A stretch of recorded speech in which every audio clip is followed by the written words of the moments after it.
what I tell guys that are green, the first thing I tell them, and you don't know anything, or you know so little that I'm going to assume you don't know anything. So first thing I need you to be at work on time. That's the number one thing. If you're not at work on time, now I got an attitude. Because now, and you don't know nothing, now I got a real attitude. And so then, and you got to be able to take direction. And sometimes the delivery of the direction is not always like mom and dad would deliver. And these guys get their butt hurt real easy. But they want to make good money. But I end up always having a problem with myself, because I'll bring them in to entice them to come to work. I'll bring them in at too much money. And once you bring a guy in at whatever dollars you're paying them, you can't take none of it away and them not have a severe attitude with it. Well, if you bring a guy in, we'll just use this example. If you bring a guy in at $150 a day, and then you try to, and then you see the, oh shit, man, he don't know anything. Man, he ain't worth no $150 a day. He ain't worth that. I'm gonna have to pay him $120 a day, right? And you tell him that, and then you do that, he's not gonna be around. Two things are gonna happen. Number one, he's gonna get such an attitude that he's gonna quit. Or number two, he's gonna stay on. He's gonna have an attitude, and then he's gonna get fired. So that's where I think that's where I made the biggest mistake in the whole business, as far as labor and what to pay them when they come in the door.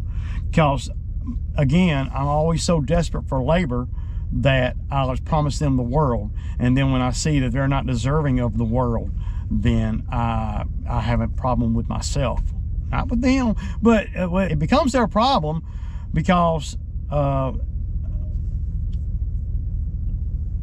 mean, I'm putting them in a scenario that they can't win just because I need labor so bad.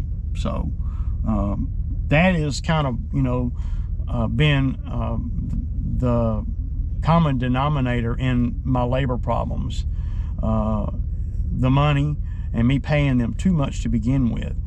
If you bring a guy in at $19 an hour and then knowing that you could really bring him in at 25 if he knows just a little bit.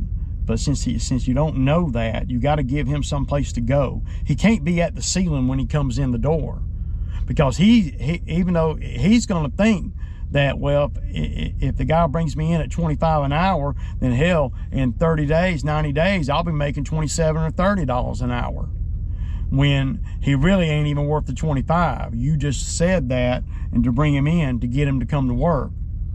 And then you realize, oh my God, he ain't worth $25 an hour. So if you bring him in at 19, number one, I don't feel as bad about, even though $5 an hour, $6 an hour ain't gonna make or break me. I don't feel as bad, and he has a place to go as far as more money. So now he could be out there, at $19 an hour, work for 60 days, and now I could put him at $22 an hour. And now he's getting more than what he did to begin with, which is a sign that he's doing the job well enough.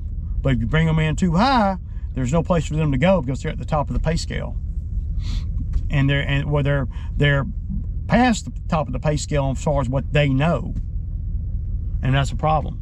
So yeah, anyway, I hope some of this makes sense. I'm probably just going to end up posting this video. I'm not going to do a whole lot of editing on it. I know I repeated myself 100 times, but it's all good.